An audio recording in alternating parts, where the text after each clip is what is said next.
Arrest നടക്കുമോ sir? Can we expect any arrest today, sir? ഇത്രയും നാൾ ക്ഷമിച്ചില്ലേ? ഇനി ഒരു മണിക്കൂർ കൂടെ പ്ലീസ്.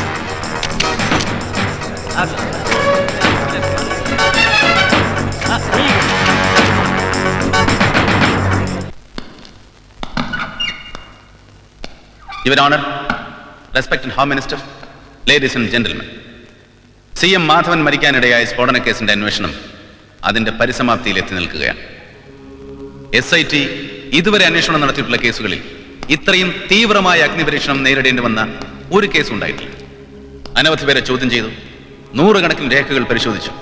അങ്ങനെ ഒരുപാട് കൂട്ടലും കിഴിക്കലും ഹരിക്കലും ഒക്കെ നടത്തി ഞങ്ങൾ അതിന്റെ ക്ലൈമാക്സിൽ എത്തിയിരിക്കുകയാണ്. ഇത് മുഴുവൻ കേട്ട് കഴിയുമ്പോൾ ഒരുപക്ഷെ നിങ്ങളിൽ ചിലർക്കെങ്കിലും തോന്നിയേക്കാം ഇങ്ങനെയൊക്കെ സംഭവിക്കുമോ എന്ന്. കേട്ടത് മുഴുവൻ ഒരു കടങ്കഥയാണോ?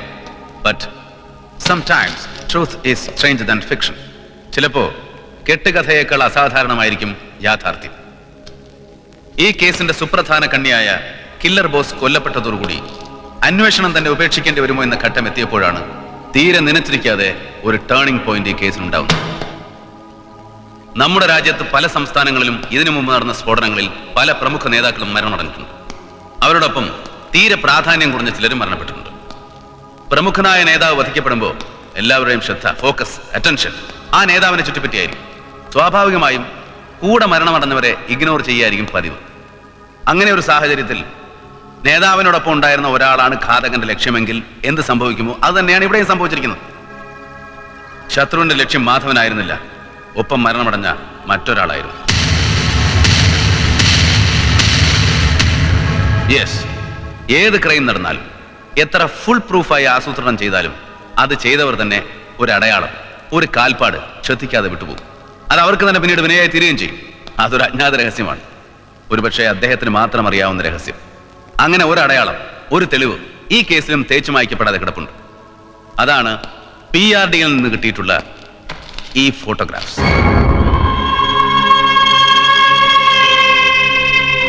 മാധവൻ മരിക്കുന്നതിന് 2 ദിവസം മുമ്പ് മറ്റൊരു ഇലക്ഷൻ മീറ്റിംഗിൽ പങ്കെടുത്തപ്പെടുന്നത്.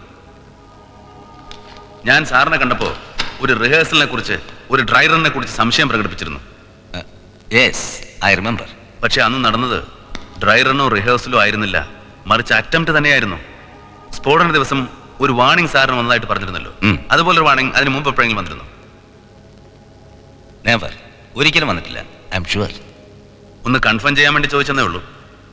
അന്നത്തെ അറ്റംപ്റ്റ് നടക്കാതെ പോയത് അവർ പ്രതീക്ഷിച്ചിരുന്ന ഒരാൾ ആ മീറ്റിംഗിൽ പങ്കെടുത്തിരുന്നില്ല എന്നതുകൊണ്ട് മാത്രമായിരുന്നു. സ്ഫോടനം നടന്ന വേദിയിൽ മാധവനോടൊപ്പം ഉണ്ടായിരുന്ന എല്ലാവരും 2 ദിവസം മുമ്പ് നടന്ന മീറ്റിംഗിൽ ഉണ്ടായിരുന്നു, ഒരാൾ ഒഴിച്ച്. And that was DYSP John. അതിന്റെ തുടർച്ചയായി ഞാൻ ജോണിന്റെ വിധവയെ കാണാൻ ചെന്നു.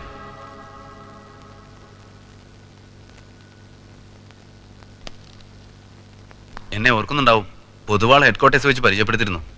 മനസ്സിലായി, ഇരിക്കൂ. ജോണിനെ കുറിച്ച് 1-2 ചോദ്യങ്ങൾ ചോദിക്കാനുണ്ടായിരുന്നു. ബുദ്ധിമുട്ടാവോ? ഇല്ല. സ്ഫോടനത്തിൽ മിസ്റ്റർ മാധവനോടൊപ്പം ഉണ്ടായിരുന്നത് കൊണ്ടാണ് മിസ്റ്റർ ജോൺ മരിക്കാനിടയായത്. That's a fact. പക്ഷേ ആ മരണത്തെക്കുറിച്ച് ചില സംശയങ്ങൾ എനിക്കുണ്ട്. പൊതുവേ പോലീസ് എന്ന് പറഞ്ഞാലേ ശത്രുക്കൾക്ക് പഞ്ഞുണ്ടാവില്ല. പ്രത്യേകിച്ചും ജോണിനെ പോലെ ഒരാൾക്ക് അത് കുറെ കൂടും. അങ്ങനെ വല്ല ശത്രുക്കളും ഉള്ളതായിട്ട് ജോൺ എപ്പോഴെങ്കിലും പറഞ്ഞിട്ടുണ്ടോ? ഐ മീൻ, നിങ്ങൾ തമ്മിലുള്ള സംഭാഷണത്തിനിടയ്ക്കോ മറ്റോ? It is very important. അതാണ് വീണ്ടും ചോദിക്കുന്നത്. എന്തെങ്കിലും ഒരു സൂചന? ശത്രുക്കൾ ഉള്ളതായി ജോണിച്ചൻ ഒരിക്കലും എന്നോട് പറഞ്ഞിട്ടില്ല. പിന്നെ മരിക്കുന്നതിന് കുറച്ചുനാൾ മുൻപ് ജോണിച്ചൻ എന്തോ വല്ലാതെ അസ്വസ്ഥനാണെന്ന് എനിക്ക് തോന്നിയിരുന്നു. എന്നു മുതൽ? എന്താ അതിന് കാരണം? തൃശ്ശൂരിനടുത്ത് വെടിമരുന്ന് വിൽക്കുന്ന കടയ്ക്ക് തീ പിടിച്ച് പൊട്ടിത്തെറിയിൽ പലരും മരിച്ചില്ലേ? അതിന്റെ അന്വേഷണ ചുമതല ജോണിച്ചനായിരുന്നു. അതിനുശേഷമാ. ജോണിന്റെ ശത്രു ആരാണ്? അയാളെ എന്തിനു വധിക്കണം? ഉത്തരം പോലീസിലുള്ളവർക്കും തരാൻ കഴിഞ്ഞില്ല, ജോണിന്റെ വിധവയ്ക്കും പറയാൻ കഴിഞ്ഞില്ല. തുടർന്ന് ജോൺ ആ സമയം അന്വേഷിച്ചുകൊണ്ടിരുന്ന തൃശൂർ വെടിമരുന്ന് സ്ഫോടന കേസിൽ ജോൺ പോയ വഴിയെ കുറെ ദൂരം ഞാനും സഞ്ചരിച്ചു, കുറെ ഹോംവർക്കുകൾ നടത്തി. അപ്പോഴാണ് അവിടെ നടന്ന പൊട്ടിത്തെറിയേക്കാൾ എത്രയോ ഇരട്ടി പൊട്ടിത്തെറിക്ക് സാധ്യതയുള്ള കഥ ജോണിന് അറിയാമായിരുന്നു എന്ന് മനസ്സിലായത്. ജോൺ തന്റെ മനസ്സിലുള്ള കഥ പുറത്തു പറഞ്ഞാൽ പല മാന്യന്മാരുടെയും തലകൾ ഉരുളും, പലരുടെയും നിലനിൽപ്പ് തന്നെ ചോദ്യചിഹ്നമാകും. ആ വിവരമറിഞ്ഞ് അവരിൽ ഒരാൾ നടത്തിയ ഗൂഢാലോചനയുടെ പരിണത ഫലമാണ് അന്ന് അവിടെ നടന്ന ക്രൂരവും പൈശാചികവുമായ കൂട്ടക്കൊലപാതകം. അവന്റെ ലക്ഷ്യം ജോൺ ആയിരുന്നെങ്കിൽ മാധവന്റെ മരണം ബോണസായിരുന്നു. അതിന് 2 കാരണങ്ങളുണ്ടായിരുന്നു. ഒന്ന്, മാധവന്റെ മരണം ശക്തമായ ഒരു പുകമറയാണെങ്കിൽ, മറ്റൊന്ന്, ആ കഥ മാധവൻ അറിയാനിടയായാൽ അവനൊരു ജീവിതം പിന്നെ ഉണ്ടാവില്ല. എല്ലാ കണ്ണുകളും മാധവന്റെ ശത്രുക്കളെ തേടി നടന്നപ്പോൾ അവൻ മാത്രം സ്വസ്ഥനായി കഴിയുകയായിരുന്നു, ഒരിക്കലും പിടിക്കപ്പെടില്ലെന്നുള്ള ധാരണയോടെ. അവൻ തന്ത്രപൂർവ്വം നടത്തിയ നാടകത്തിന്റെ സൃഷ്ടിയായ കില്ലർ വുമൺ പുരുഷനാണെന്ന് അറിയുന്നത് വരെ, പുരുഷനാണെന്ന് അറിഞ്ഞ നിമിഷം അവനെയും വകവരുത്തി. തുടർന്ന് ജോണാണ് അവന്റെ ലക്ഷ്യമെന്ന് ഞാൻ മനസ്സിലാക്കിയെന്നറിഞ്ഞപ്പോൾ എന്റെ നേരെയും വധശ്രമം ഉണ്ടായി. ദൈവം പോലെ ഞാൻ കരുതുന്ന എന്റെ അച്ഛന്റെ അനുഗ്രഹം കൊണ്ട് നൂലിട വ്യത്യാസത്തിൽ ഞാൻ രക്ഷപ്പെട്ടു. കൂട്ടക്കൊലപാതകം നടത്തിയ ആ ദ്രോഹി ആരാണ്? വെറുതെ ടെൻഷൻ കൂട്ടാവുന്ന പറയൂ സാർ, ആരാണ് അയാൾ?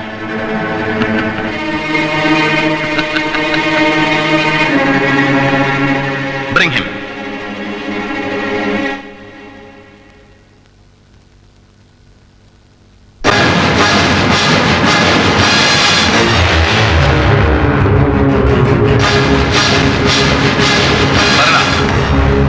ആരാണ് നിന്റെ യജമാനൻ?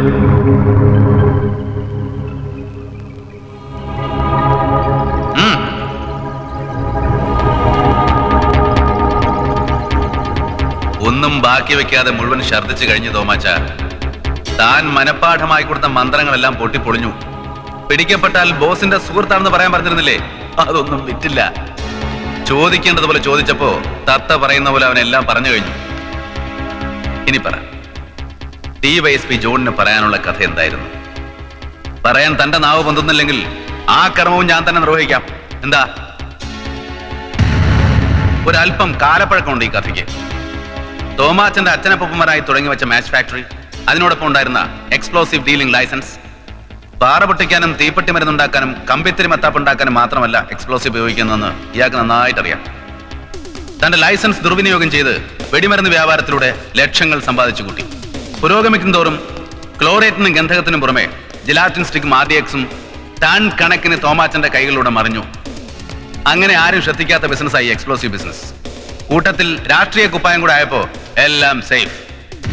ഇടയ്ക്ക് അസംബ്ലിയിൽ ഒരു ആരോപണം ഉണ്ടായപ്പോ രാജിവെച്ച് പൂഴിമറ്റം പുണ്യവാളനായി. തുടർന്നുണ്ടായ അന്വേഷണ സംഘത്തെ മദ്യവും മദിരാക്ഷിയും പണവും ആവശ്യം പോലെ ഒഴുക്കി മയക്കി റിപ്പോർട്ട് അനുകൂലമാക്കിയെടുത്തു. അതോടെ എല്ലാം ഭദ്രം. ക്രിസൽ റേറ്റിംഗിൽ AAA സേഫ്റ്റിയിൽ വിലസുമ്പോഴാണ് തോമാച്ചന്റെ കാലൻ ഷോർട്ട് സർക്യൂട്ട് രൂപത്തിൽ തൃശൂർ വെടിമരുന്ന് ശാലയിൽ പ്രത്യക്ഷപ്പെട്ടത്. ആ അന്വേഷണം ഏറ്റെടുത്ത ജോൺ ഏതാനും കിലോയ്ക്കുള്ള ലൈസൻസിന് മേൽ ടൺ കണക്കിന് വെടിമരുന്ന് വ്യാപാരം നടന്നിരുന്നു എന്ന് മനസ്സിലാക്കിയപ്പോ അന്തം വിട്ടുപോയി. തുടർന്ന് നടന്ന അന്വേഷണത്തിൽ വെടിമരുന്നിന്റെ ഉത്ഭവം അല്ലെങ്കിൽ സപ്ലൈ സോഴ്സ് തോമാച്ചനാണെന്ന് മനസ്സിലാക്കി. അത് മാത്രമല്ല, ഇവിടെ മലപ്പുറത്തും കണ്ണൂരും തൃശൂർ ട്രെയിനിലും തമിഴ്നാട്ടിൽ പലയിടങ്ങളിലും നടന്ന സ്ഫോടനങ്ങളുടെ ഒക്കെ എക്സ്പ്ലോസീവ് സപ്ലൈ ചെയ്തത് തോമസ് ആണെന്ന് കൂടി അറിഞ്ഞപ്പോ ആ ചെറുപ്പക്കാരൻ DYSP അസ്വസ്ഥനായതിൽ ഒട്ടും അതിശയോക്തിയില്ല. ഒരു 100 പ്രാവശ്യം കഴിവേറ്റാൻ വിധിച്ചാലും തീരാത്തത്ര പാതകങ്ങൾക്ക് ഉത്തരവാദിയായി കഴിഞ്ഞിരുന്നു തോമാച്ചൻ ആ സമയം. സ്റ്റേറ്റിലുടനീളം P&L നെറ്റ്വർക്കുള്ള തോമാച്ചന് ജോണിന്റെ നീക്കങ്ങൾ മനസ്സിലാക്കാൻ അധികം താമസമുണ്ടായില്ല. അതിനെ തുടർന്നുണ്ടായ തന്ത്രപൂർവമായ ഗൂഢാലോചനയുടെ ഫലമാണ് അന്ന് നടന്ന സ്ഫോടനവും കൂട്ടക്കൊലപാതകങ്ങളും. അതിനുശേഷമുള്ളത് ഓൾറെഡി ഞാൻ എക്സ്പ്ലെയിൻ ചെയ്ത് കഴിഞ്ഞു. പക്ഷേ കഥ ഇവിടെ അവസാനിക്കുന്നില്ല. ഞാൻ തുടക്കത്തിൽ പറഞ്ഞ sometimes truth is stranger than fiction എന്ന സ്റ്റേറ്റ്മെന്റ് പൂർണ്ണമാവണമെങ്കിൽ അതിനൊരു അനുബന്ധം കൂടെയുണ്ട്. അതുകൂടെ കേൾക്കണം. ഹീനവും പൈശാചികവുമായ ഒരു കൂട്ടക്കളിയാണെന്ന് നടന്നതെങ്കിൽ അതിന്റെ പിന്നിൽ അതിലും ക്രൂരമായ ഒരു ബുദ്ധി കൂടെ ഉണ്ടായിരിക്കണം. അതൊന്നും ഇയാളുടെ തലയിൽ ഉരുത്തിരിയാൻ വഴിയില്ല. മറ്റൊരാളുടെ സഹായം കൂടെ ഇയാൾക്കുണ്ടായിരുന്നു. അയാളാണ് ഈ കേസിന്റെ മർമ്മം, ആണി. പറയണം മിസ്റ്റർ തോമസ്, ആരാണ് അയാൾ? അങ്ങനെ ഒരാളില്ല. അങ്ങനെ ഒരു നുണ കൊണ്ടൊന്നും തോമസിനെ അയാളെ രക്ഷിക്കാൻ കഴിയില്ല. ഇനി അയാൾ വിചാരിച്ചാൽ തന്നെയും രക്ഷിക്കാൻ കഴിയില്ല. പറയണം, ആരാണ് അയാൾ? അയാൾ ഈ കൂട്ടത്തിൽ തന്നെ ഉണ്ട്, ഈ കൈയെത്തുന്ന ദൂരത്ത് തന്നെ. എന്താ കൂട്ടാളിയുടെ പേര് പറയാൻ നാവ് പൊന്തുന്നില്ലേ? Don't try to hide. You have no other go. അയാളെ കാട്ടി തന്നേ മതിയാവും. Come on. എന്നെ കൊണ്ടാവില്ല സർ.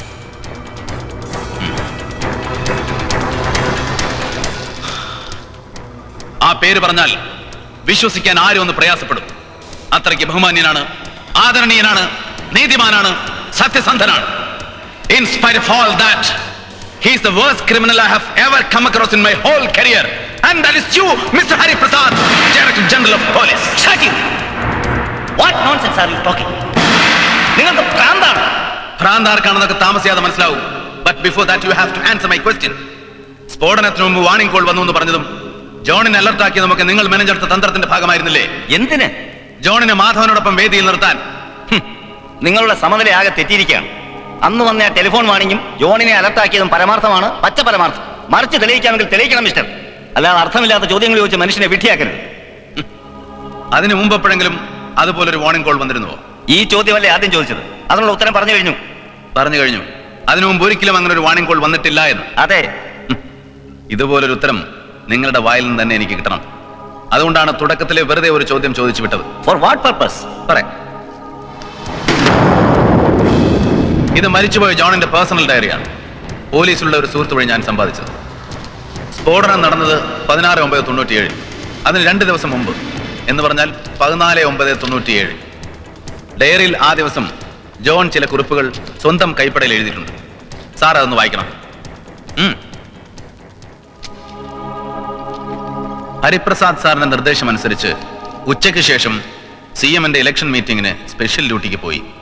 പാറേക്കാട് ഹൈസ്കൂൾ ഗ്രൗണ്ടിൽ CMന്റെ ജീവന് നേരെ ഏതോ വാർണിംഗ് കോൾ ലഭിച്ചുവെന്ന് ഹരിസാർ വല്ലാതെ പരിഭ്രമിച്ചതുപോലെ തോന്നി. മീറ്റിംഗ് തുടങ്ങുന്നതിന് മുമ്പ് അപ്പച്ചനെ സുഖമില്ലാതെ ഹോസ്പിറ്റലിൽ അഡ്മിറ്റ് ചെയ്തിരിക്കുകയാണെന്ന് മെസ്സേജ് വന്നു. ഡ്യൂട്ടി CI ശ്രീനിവാസിനെ ഏൽപ്പിച്ച് ഞാൻ നേരെ ചെങ്ങന്നൂർക്ക് പോയി. ഞാൻ പറഞ്ഞതല്ലേ സാർ ഇപ്പോൾ വായിച്ചത്? അന്ന് അറ്റംപ്റ്റ് നടക്കാതെ പോയത് DYSP ജോൺ ഹോസ്പിറ്റലിലേക്ക് പോയതുകൊണ്ടാണ്. അപ്പോ അതിനു മുമ്പ് ഒരു വാർണിംഗ് കോൾ വന്നിട്ടില്ല എന്ന് നിങ്ങൾ പറഞ്ഞത് കള്ളമല്ലേ? അത് സോറി, അത് ഞാൻ മറന്നുപോയത്. Now I remember. അതിനു മുമ്പും വാണിംഗ് വന്നിരുന്നു. വലിയ വലിയ സാറന്മാരാകുമ്പോ മറവിയൊക്കെ സ്വാഭാവികം. ഇങ്ങനെ ഒരു ഡിഫൻസ് താങ്കൾ എടുക്കുമെന്ന് എനിക്ക് നേരത്തെ അറിയാമായിരുന്നു. പക്ഷേ ഇതുകൊണ്ടൊന്നും സത്യം അസത്യമാകാൻ പോകുന്നില്ല മിസ്റ്റർ പ്രസാദ്. 303186 നിങ്ങളുടെ പേഴ്സണൽ ടെലിഫോൺ നമ്പർ അല്ലേ? അതെ. അതെങ്ങനെ മരിച്ചുപോയ കില്ലർ ബോസിന്റെ ഡെഡ് ബോഡിയിൽ വന്നു? എന്റെ ഫോൺ നമ്പർ അയാൾക്ക് അറിയാവുന്നതുകൊണ്ടല്ലേ അയാൾ എന്നെ ഫോണിൽ വിളിച്ച് വാൺ ചെയ്തത്. സോറി മിസ്റ്റർ ഹരിപ്രസാദ്, 8 മാസം മുമ്പാണ് കില്ലർ ബോസ് നിങ്ങളെ വാൺ ചെയ്തത്. ഈ നമ്പറിലുള്ള ഫോൺ 303186 നിങ്ങൾക്ക് ടെലിഫോൺ അലോട്ട് ചെയ്തിട്ട് 3 മാസം കഴിഞ്ഞേ ഉള്ളൂ. So you want to see the DOT records? അതുമ്പോൾ അയാൾ എങ്ങനെയോ തപ്പിയെടുത്തു എന്ന് നമുക്ക് സമാധാനിക്കാം. പക്ഷേ ഇതാരുടേതാണെന്ന് മനസ്സിലായോ? ഇതെന്റെ പേഴ്സണൽ ഡയറക്ടറി ആണല്ലോ. ഇത് എവിടെ നിന്ന് കിട്ടി? എവിടെ നിന്ന് കിട്ടിയെന്നൊക്കെ പിന്നീട് പറയാം.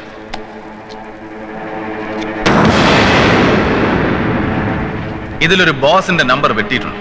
വീണ്ടും അതിന് താഴെ അയാളുടെ പുതിയ നമ്പർ എഴുതിയിട്ടുണ്ട്. 080 ബാംഗ്ലൂരിലെ കോഡ് നമ്പറാണ്. ആരാണ് ബാംഗ്ലൂരിലെ ഈ ബോസ്? Casino, ഫ്രണ്ടോ, relative? ആരാണ്? ഇത് മറ്റാരുടെ അല്ല, കില്ലർ ബോസിന്റെയാണ്. ഈ നമ്പറിനെ കുറിച്ച് ബാംഗ്ലൂരിൽ അന്വേഷിച്ചപ്പോ ഈ ഫോൺ ഇപ്പോൾ നിലവിലില്ല, കട്ട് ചെയ്തിരിക്കുകയാണെന്നാണ് അറിയാൻ കഴിഞ്ഞത്. തുടർന്ന് ബോസിന്റെ ഫോട്ടോഗ്രാഫ്സ് അവിടുത്തെ പോലീസിന് അയച്ചു കൊടുത്തു. അതിനവർ തന്ന മറുപടിയാണ് ഈ ഫയലിൽ. ഈ ടെലിഫോൺ നമ്പറിലുള്ള അഡ്രസ്സിൽ ഇപ്പോൾ ആൾ താമസമില്ല. പക്ഷേ ഫോട്ടോയിൽ കാണുന്ന ചെറുപ്പക്കാരൻ അവിടെ കുറെ കാലം താമസിച്ചിരുന്നതായി അയൽവാസികൾ നന്നായി ഓർക്കുന്നു. ഇനി പറയൂ, കേരളത്തിലെ ഉയർന്ന സത്യസന്ധനായ പോലീസ് ഓഫീസർക്ക് ഈ വാടക കൊലയാളിയുമായി എന്ത് ബന്ധം? അവന്റെ ടെലിഫോൺ നമ്പർ നിങ്ങളുടെ ബുക്കിൽ വരാൻ കാരണം? ആ കൊലയാളി നടത്തിയ സ്ഫോടനത്തിൽ നിങ്ങൾക്ക് എന്താണ് പങ്ക്? ആ സ്ഫോടനത്തിന് കാരണക്കാരനായ പൂഴിമറ്റം തോമസ് നിങ്ങളുടെ ആരാണ്? ഇതിനൊക്കെ നിങ്ങൾ മറുപടി പറഞ്ഞേ മതിയാവും മിസ്റ്റർ പ്രസാദ്. ഒരു പ്രയോജനവുമില്ലാത്ത ഡിഫൻസിൽ തൂങ്ങിപ്പിടിച്ച് നിൽക്കാൻ ശ്രമിക്കണ്ട. രക്ഷപ്പെടാൻ ഒരു പഴുതുപോലും ബാക്കിയില്ല. ഇനിയെങ്കിലും സത്യം പറയാനുള്ള കറേജ് നിങ്ങൾ കാണിക്കണം. Please, you have no more loopholes. You are finished for ever mister Hariprasad. May I conclude now? Poozhimattam തോമസിന്റെ പ്രവൃത്തികളിൽ സൈലന്റ് പാർട്ട്ണർ ആയിരുന്നു ഹരിപ്രസാദ് എന്നുള്ളത് പലർക്കും അജ്ഞാതമായിരുന്നു. ഇവൻ പറയുന്നതുവരെ എനിക്കും. ജോണിന്റെ റിപ്പോർട്ട് പുറത്തു വന്നാൽ തോമസിനോടൊപ്പം തന്റെയും അവസാനമായിരിക്കുമെന്നറിയാവുന്ന ഹരിപ്രസാദിന്റെ ബുദ്ധിയിൽ ഉദിച്ച ഗൂഢാലോചനയുടെ ഫലമാണ് ഈ സ്ഫോടനം. വരാത്ത ഫോൺ കോളിന്റെ പേര് പറഞ്ഞ് ജോണിനെ കുരുക്കി. ഒപ്പം നാമാവശേഷമായി തീർന്ന മാധവൻ ശക്തമായ ഒരു പുകമറയായി. ഒരു വെടിക്ക് 2 പക്ഷി. മുൻ പരിചയത്തിലുള്ള കില്ലർ ബോസിനെ പെൺവേഷം കെട്ടിച്ചു. തുടർന്ന് അന്വേഷകരെ തെറ്റിദ്ധരിപ്പിക്കാൻ ക്യാമറയും ഉപേക്ഷിച്ചു.